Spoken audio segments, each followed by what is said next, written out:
பாதியில் நிறுத்தப்பட்ட திருமணம், நடிகை எடுத்த விபரீத முடிவு. அதற்கு காரணமே அவங்க தான். அவங்க பண்ண ஒரு மிகப்பெரிய தப்பு தான் இப்போ திருமணம் நடக்க இல்லாம போயிருக்கு. அதனால வந்து பார்த்தா அந்த நடிகை இப்போ தவறான முடிவு எடுத்திருக்காங்களாமா. தமிழ் சினிமாவிலே ஒரு மிகச்சிறந்த நடிகையா இருக்கவங்க தான் வரலட்சுமி சரத்குமார். வரலட்சுமி சரத்குமார் அப்படின்னா அவங்கள பத்தி பெரியவங்களும் சொல்லணும் இல்ல. இவங்க வந்து ஒரு மிகச்சிறந்த நடிகையா வந்து இப்போ தமிழ் சினிமால வலம் வந்துட்டுருக்காங்க. ஒரு திரைப்படத்தில ஒரு பெண்ணு அப்படின்னா, அவங்க கண்டிப்பா ஒரு நடிகை அப்படிங்கிற கேரக்டர்ல வந்து நடிப்பாங்க. ஆனா இவங்க வந்து ஒரு வில்லி கேரக்டராவும், ஒரு குணச்சித்திர கேரக்டராவும், ஒரு காமெடி கேரக்டரும் வந்து அனைத்து கேரக்டர் நடிக்கக்கூடிய ஒரு நடிகை வந்து இவங்க இருந்துட்டு வராங்க.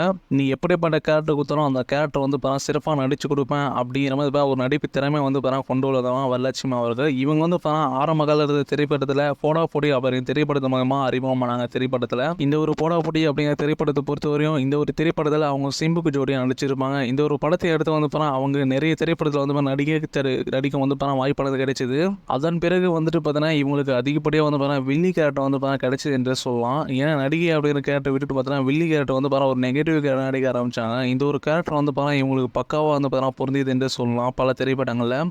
ஸோ எந்த ஒரு கதாபாத்திரமாக இருந்தாலும் பரவாயில்ல, அந்த கதாபாத்திரத்துமே ஒரு ரியல் டைம் நடிக்க வந்து மாறி அந்த கதாபாத்திரம் வந்து கச்சிதமாக முடிச்சு கொடுப்பேன் அப்படிங்கிற மாதிரி வரலட்சுமி அவர்கள் நடிப்பை வந்து இருக்கும். இப்போ இப்படிப்பட்ட வரலட்சுமி அவர்கள் வந்து வில்லன் நடிகை வந்து யாருமே ஈடு கொடுக்க முடியாது அப்படின்னு சொல்லப்பட்டு வருது. இவங்க வந்து சரத்குமார் அவர்களோட மூத்த மகள் அப்படின்னு சொல்லப்பட்டு வருது. ஆரம்பத்தில் சரத்குமார் நடிகை சாயாதேவி வந்து திருமணம் பண்ணிக்கிட்டாரு. அவங்களுக்கு பிறந்தவங்க தான் வரலட்சுமி சரத்குமார் அவர்கள். அதன் பிறகு வந்து அவங்களுடைய முதல் மனைவிக்கும் சரத்குமார் வந்து ஒரு தகராறு கருத்து வேறுபாடு ஏற்பட்டு வந்து விவாகரத்து ஏற்பட்டது. விவாகரத்துக்கு பிறகு தான் வந்து அவங்க ராதிகா சரத்குமார் வந்து கல்யாணம் பண்ணிக்கிட்டாரு. இப்படியே அமைதியாக போயிட்டு இருக்கு இவங்களோட வாழ்க்கையில் தான் வந்து இப்போ வரலட்சுமி சரத்குமார் அவர்கள் வந்து திருமணம் பண்ணிக்கலாம் அப்படிங்கிற மாதிரி ஒரு ஐடியா வந்திருக்காமா. அதுலேயும் குறிப்பாக சரத்குமார் அவருடைய நெருங்கிய நண்பரோட பையன் தான் வந்து திருமணம் பண்ணிக்க போகிறாரு அப்படிங்கிற தகவல் வந்து வெளியானது.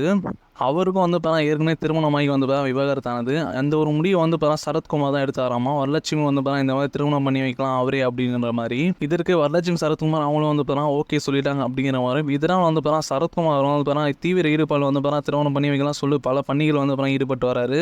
இந்த ஒரு நேரத்தில் வந்து ராதிகா அவங்களுக்கும் சரத்குமார் அவர்களுக்கும் ஒரு சில கருத்து வேறுபாடு அப்படிங்கிறது ஏற்பட்டு இந்த ஒரு கருத்து வேறுபாடு வந்து ராதிகா வந்து சரத்குமார் கிட்டே நீங்கள் வந்து திருமணத்துக்கு போகக்கூடாது அப்படிங்கிற மாதிரி வாக்குவாதத்தில் ஈடுபட்டிருக்காங்க.